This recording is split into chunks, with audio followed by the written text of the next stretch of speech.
বন্ধুরা দেখুন এখানে ডিস্ট্রিক্টের নামগুলি উল্লেখ করা হয়েছে, তারপরে কতজন কোন ডিস্ট্রিক্টে নেওয়া হচ্ছে সেই সংখ্যাটা উল্লেখ করা হয়েছে এবং কত দিনের জন্য এখানে কত আপনাদের পারিশ্রমিক দেওয়া হবে, টোটাল কত টাকা বরাদ্দ করা হয়েছে, এই বিস্তারিত একটা টিএসজি হোমগার্ডে ডিস্ট্রিক্ট অনুযায়ী লিস্ট অফিসিয়াল নোটিশ এই মুহূর্তে আমার কাছে। হাই ফ্রেন্ডস, আপনারা দেখছেন আপনাদের প্রিয় বাংলায় সেরা ইউটিউব চ্যানেল। এই মুহূর্তে আপনাদের জন্য একটি গুরুত্বপূর্ণ আপডেট আছে। এই মুহূর্তে রাজ্যে 4,415 জন নতুন টিএসজি হোমগার্ডের একটি নতুন চুক্তি করা হয়েছে। সেই চুক্তিটা একদম নতুন, 2026 ভোটের আগে অফিসিয়াল নোটিশ আপনাদের কাছে দেখাবো এবং আপনারা দেখতে থাকুন। রাজ্যে টিএসজি হোমগার্ডের একটি আপডেট আছে এই ভিডিওটির মাধ্যমে। এই ভিডিওটির মাধ্যমে আপনি জানতে পারবেন কোন কোন জেলায় চুক্তি হলো, হোমগার্ডদের কত সংখ্যায় চুক্তি হলো, তাদের ওয়েজেস বা প্রতিদিন তাদের কত টাকা করে দেওয়া হবে, কোন কাজের জন্য নতুন এই চুক্তির মেয়াদ বাড়ানো হলো, এছাড়া আপনাদেরকে জানাবো কোথায় এই কাজটি হবে, এছাড়াও আরও অন্যান্য গুরুত্বপূর্ণ তথ্য অফিসিয়াল নোটিশ অনুযায়ী আপনাদের কাছে এই ভিডিওটির মাধ্যমে পৌঁছে দেব। তাহলে ভিডিওটি অবশ্যই লাইক করুন, শেয়ার করে প্রত্যেককে জানান। নিয়মিত চাকরি সংক্রান্ত, এডুকেশন রিলেটেড এবং গুরুত্বপূর্ণ নিউজ যেগুলো আমরা কোথাও পাবেন না অন্যান্য ইউটিউব চ্যানেলে, সেটা আপনি কিন্তু জানতে পারবেন, দেখতে পারবেন বাংলায় সেরা চ্যানেলের মাধ্যমে। আর সেই কারণে আপনাদেরকে বলি এই চ্যানেলটিকে সাবস্ক্রাইব করে রাখুন। সামনেই বাজেট আর তার আগে নয়া চুক্তি রাজ্যে টিএসজি অস্থায়ী হোমগার্ড পোস্টের ক্ষেত্রে। ওকে, তো বন্ধুরা ভিডিওটি দেখতে থাকুন। চলুন আমরা অফিসিয়াল নোটিশে চলে যাই। বন্ধুরা এই মুহূর্তে আপনারা অনস্ক্রিনে দেখতে পাচ্ছেন government of West Bengal home and hill affairs department police modernisation branch থেকে এই বিজ্ঞপ্তি প্রকাশ করা হয়েছে। অনস্ক্রিনে দেখা যাচ্ছে 28শে জানুয়ারি 2026 একদম লেটেস্ট অ্যাডভার্টাইজমেন্ট আপনি দেখতে পাচ্ছেন বাংলায় সেরা চ্যানেলে। বন্ধুরা এখানে আপনাদেরকে কী বলা হয়েছে, deputy secretary to the government of West Bengal থেকে কোথায় পাঠানো হয়েছে, to director general and inspector general of police West Bengal পুলিশে পাঠানো হয়েছে। আচ্ছা, এই নোটিশের সাবজেক্টে কী বলা হয়েছে আমরা দেখে নেব। সাবজেক্টে এখানে কী লেখা আছে, লেখা আছে extension of tenure of 4415 number of temporary home guard অর্থাৎ টিএসজি। অর্থাৎ এই যে ভোটের আগে যে চুক্তিটা হলো মেয়াদ বাড়ানোর ক্ষেত্রে এই টেম্পোরারি হোমগার্ড পোস্টের জন্য, এখানে সেই বিষয়ে এই সাবজেক্টে ডিটেলসে আপনাদেরকে বলা হয়েছে, যেখানে আপনাদের প্রতিদিন আপনাদের মজুরি দেওয়া হবে 648। হ্যাঁ বন্ধুরা, 648 টাকা করে আপনাদের কিন্তু প্রতিদিন ওয়েজেস দেওয়া হবে, অর্থাৎ এখানে আপনাদের মজুরি বলতে পারেন। প্রতিদিন 648 টাকা করে আপনাদের দেওয়া হবে। এবার কত দিন থেকে কত দিন পর্যন্ত কাজ চলবে, কিভাবে এই কাজ হবে এবং কেন এই কাজটি করানো হচ্ছে, ডিটেলসে এখানে বলা হয়েছে। সম্পূর্ণ ইংলিশে নোটিফিকেশনটা আছে, আমি আপনাদের জন্য ট্রান্সলেট করে দেখিয়ে দিচ্ছি, আপনাদের বুঝতে সুবিধা হবে এবং আমাদেরও বোঝাতে সুবিধা হবে। তো চলুন, এখানে 4,415টি এই টেম্পোরারি হোমগার্ডের ক্ষেত্রে এদের কিন্তু 181 দিন বরাদ্দ করা হয়েছে। তো ডিটেলসে আমরা দেখছি, চলুন দেখে নেওয়া যাক। এখানে একটি ন্যাশনাল হাইওয়ে কাজের জন্য, যেখানে ডানকুনি স্ট্রিট থেকে, এখানে আমি ডিটেলসে বলছি, আপনারা একটু ভালোভাবে খেয়াল করুন অনস্ক্রিনে। ভোটের আগে এই যে নতুন যে চুক্তিটা হয়েছে, ওকে, এখানে নতুন চুক্তি হয়েছে চুক্তিভিত্তিক পোস্ট। তো চুক্তিভিত্তিক পোস্টের ক্ষেত্রে নতুন চুক্তি হলো আপনাদের কত দিনের চুক্তি হয়েছে, এখানে 180 দিনের একটি চুক্তি হয়েছে, নতুন করে মেয়াদটাকে বাড়ানো হয়েছে।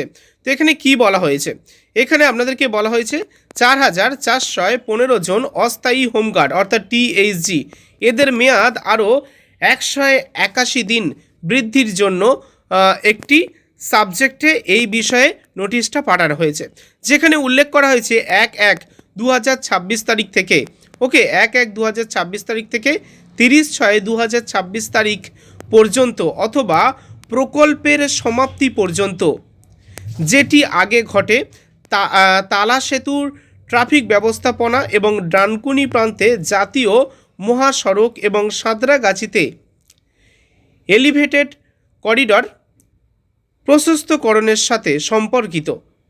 অর্থাৎ এখানে আপনাদেরকে কি বলা হচ্ছে, তালা সেতুতে একটি কাজ হচ্ছে, যেখানে ডানকুনি প্রান্তে জাতীয় মহাসড়কে এবং সাঁতরাগাছি করিডোরের রাস্তা প্রশস্ত বা রাস্তা বৃদ্ধি করার ক্ষেত্রে এখানে কিন্তু আপনাদের কাজ হচ্ছে। এই কর্মীগুলো কিন্তু আগে থেকে কাজ করছিল, তাদের এই ভোটের আগে বাজেটের আগে নতুন করে আরও চুক্তি হলো। এই কাজ যতদিন না শেষ হবে, এই তালা সেতু বা ডানকুনি এই যে মহাসড়কের কাজ, সাঁতরাগাছি যে রাস্তা বৃদ্ধিকরণের ক্ষেত্রে এই কাজ যতদিন না কাজ হবে, যতদিন না শেষ হবে, ততদিন পর্যন্ত কিন্তু এদের কাজ চলবে। এখানে 180 দিনের একটি নয়া চুক্তি করা হয়েছে। দেখুন, সেখানে যখন রাস্তায় কাজ হচ্ছে তখন সেখানে জামজট বাড়বে। ট্রাফিক ব্যবস্থা নিয়ন্ত্রণ করার জন্য এদেরকে নতুন করে আবার কিন্তু নেওয়া হয়েছে, কাজে নিযুক্তিকরণ করা হয়েছে, নতুন চুক্তি হয়েছে। 4,415 জনের নতুন চুক্তি হলো কাজের। তো খুবই ভালো লাগলো, যারা বেকার আছেন, যেসব টিএইচজিরা বসেছিলেন তাদের নতুন আবার কর্মসংস্থান জুটে গেল। তো সেটা খুবই ভালো লাগলো, আর এই বিষয়টা আপনাদের কাছে পৌঁছে দিলাম। এবারে আমরা দেখে নেব কোন কোন জেলায় কত টিএইচজিকে এই নিযুক্তিকরণ করা হচ্ছে, নতুন চুক্তিতে নেওয়া হচ্ছে। তো সেইটা আমরা দেখে নেব। দেখুন কোন কোন জেলার ক্ষেত্রে কোন কোন ডিস্ট্রিক্ট বা ইউনিটের নাম এখানে উল্লেখ করা হয়েছে আমরা দেখে নেব। মোট কিন্তু এখানে 11টি ডিস্ট্রিক্ট বা ইউনিটে এই নিযুক্তিকরণ করা হচ্ছে। ওকে, রিনিউয়াল তাদেরকে দেওয়া হচ্ছে। যেমন দেখুন, ব্যারাকপুর পিসিতে 1000 জন টিএইচজি, অর্থাৎ নম্বর অফ টিএইচজি 1000 আছে। আচ্ছা, বিধাননগর পিসি এই ডিস্ট্রিক্ট বা ইউনিটের আন্ডারে 300, হাওড়া পিসি এই ইউনিটের আন্ডারে 1200, চন্দননগর পিসি এই ইউনিটের আন্ডারে 300 জন এবং বারাসাত পিডি পুলিশ ডিস্ট্রিক্টের আন্ডারে 250 জন, ঝাড়গ্রাম ডিস্ট্রিক্টের আন্ডারে 30 জনকে নেওয়া হচ্ছে। এছাড়া পূর্ব বর্ধমান এই ডিস্ট্রিক্টের আন্ডারে 450 জনকে নেওয়া হচ্ছে এবং পূর্ব মেদিনীপুর ডিস্ট্রিক্টের আন্ডারে 50 জনকে নেওয়া হচ্ছে। হুগলি রুরাল পিডি এই পুলিশ ডিস্ট্রিক্টের আন্ডারে 260 জনের মেয়াদ বৃদ্ধি করা হলো, নিযুক্তিকরণ করা হলো। এডিপিসি আন্ডারে আপনার 300 জনের মেয়াদ বৃদ্ধি করা হলো বা চুক্তি করা হলো। হাওড়া রুরালে 275 জনকে নিযুক্তিকরণ করা হলো।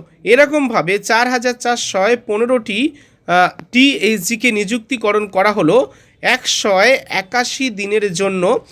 1/1/2026 তারিখ থেকে 30/6/2026 তারিখ পর্যন্ত তারা কাজ পাবে 648 টাকা রোজে বা মজুরিতে। ওকে, তো এখানে মোট এই 4,415 জন, এই যে মোট টিএইচজি এরা নতুন করে কাজ পেল, তাদের কিন্তু ডেটটাকে এক্সটেন্ড করানো হলো। যারা বসেছিলেন তাদের কিন্তু নতুন একটি কর্মসংস্থানের সুযোগ এলো। ওকে, এছাড়া নতুন করে আবার যদি জেলায় জেলায় নতুন নিয়োগের বিজ্ঞপ্তি প্রকাশ হয় সেটাও আপনাদেরকে জানাবো। এটা একটি এক্সটেনশন বা নতুন চুক্তি বা নতুন করে আপনাদের রিনিউয়াল করার ক্ষেত্রে একটি আপডেট 4,415 জনের, সেটাই আপনাদের কাছে পৌঁছে দিলাম। নতুন করে যদি আবার নিয়োগের ক্ষেত্রে বিজ্ঞপ্তি প্রকাশ হয়, অর্থাৎ নিউ রিক্রুটমেন্ট, নতুন নিয়োগের ক্ষেত্রে, সেই আপডেটও আপনি জানতে পারবেন এই বাংলায় সেরা চ্যানেলের মাধ্যমে। তাই এই চ্যানেলটিকে অবশ্যই সাবস্ক্রাইব করে রাখুন। ধন্যবাদ।